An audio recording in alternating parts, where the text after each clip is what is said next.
New York Times സ്ക്വയറിലെ കൂറ്റൻ LED ബോർഡിൽ തിരുപ്പിറവിയുടെ ദൃശ്യങ്ങൾ. പ്രസിദ്ധമായ ന്യൂയോർക്ക് ടൈംസ് സ്ക്വയറിലെ കൂറ്റൻ LED ബോർഡുകളിൽ തിരുപ്പിറവി ദൃശ്യങ്ങളുമായി ക്രിസ്തുമസ് സന്ദേശങ്ങൾ തെളിഞ്ഞത് ശ്രദ്ധേയമായി. മോർമോൺ ക്രൈസ്തവ സമൂഹമാണ് ലൈറ്റ് ദ വേൾഡ് വാർഷിക ക്യാമ്പയിന്റെ ഭാഗമായി 27ഓളം ബിൽ ബോർഡുകളിൽ തിരുപ്പിറവി ദൃശ്യങ്ങൾ സ്ഥാപിക്കാൻ മുൻകൈയെടുത്തത്. ക്രിസ്തുമസിന്റെ യഥാർത്ഥ അർത്ഥം ആളുകൾക്ക് മനസ്സിലാക്കി കൊടുക്കുക എന്നതാണ് ക്യാമ്പയിൻ ലക്ഷ്യം. ക്രിസ്തുമസ് സന്ദേശം തെളിയുന്നതിന് മുമ്പായി ബിൽ ബോർഡുകൾ പെട്ടെന്ന് കറുത്ത സ്ക്രീനായി മാറിയിരുന്നു. ഏതാനും നിമിഷങ്ങൾക്കുള്ളിൽ പ്രശസ്ത കാരൽ ഗാനമായ സൈലന്റ് നൈറ്റിന്റെ വരികൾ സ്ക്രീനിൽ തെളിഞ്ഞു വന്നു. പിന്നീട് ഈ എഴുത്തുകൾ തിരുക്കുടുംബത്തിലെ ഓരോ അംഗങ്ങളായി രൂപാന്തരപ്പെടുകയായിരുന്നു. മാലാഖമാർ ആട്ടിടയന്മാർക്ക് സന്ദേശം നൽകുന്നതും തിരുപ്പിറവി ദൃശ്യവും കിഴക്ക് നിന്ന് രാജാക്കന്മാർ ഉണ്ണിയേശുവിനെ കാണാനെത്തുന്നതും അവസാനം ഉണ്ണിയേശുവിനെ പ്രത്യേകമായി കാണുന്നതും ബിൽ ബോർഡുകളിൽ ദൃശ്യമായിരുന്നു.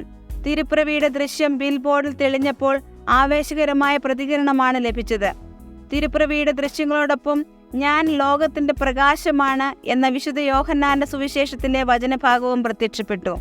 ക്രിസ്തുമസിന് ക്രിസ്തുവിന്റെ പ്രകാശം പങ്കുവയ്ക്കുക എന്ന ആഹ്വാനമാണ് ഇതിലൂടെ നൽകുന്നതെന്ന് മോർമോൺ സമൂഹം വ്യക്തമാക്കി. പദ്ധതിയുടെ ഭാഗമായി 7 രാജ്യങ്ങളിലെ 60 സ്ഥലങ്ങളിൽ സ്ഥാപിച്ചിരിക്കുന്ന വെൻഡിംഗ് മെഷീനുകൾ വഴി ലോകമെമ്പാടുമുള്ള ആളുകൾക്ക് സഹായം എത്തിക്കുക എന്ന ലക്ഷ്യവും ഉണ്ട്. ന്യൂയോർക്ക് അതിരൂപതയിലെ കാത്തലിക് ചാരിറ്റീസും റെഡ് ക്രോസ്, യൂണിസെഫ് തുടങ്ങിയ സർക്കാർ ഇതര സ്ഥാപനങ്ങളും മോർമോൺ സമൂഹത്തോടൊപ്പം ന്യൂയോർക്ക് ടൈംസ് സ്ക്വയറിലെ ഉദ്യമത്തിൽ ഭാഗഭാക്കായിരുന്നു.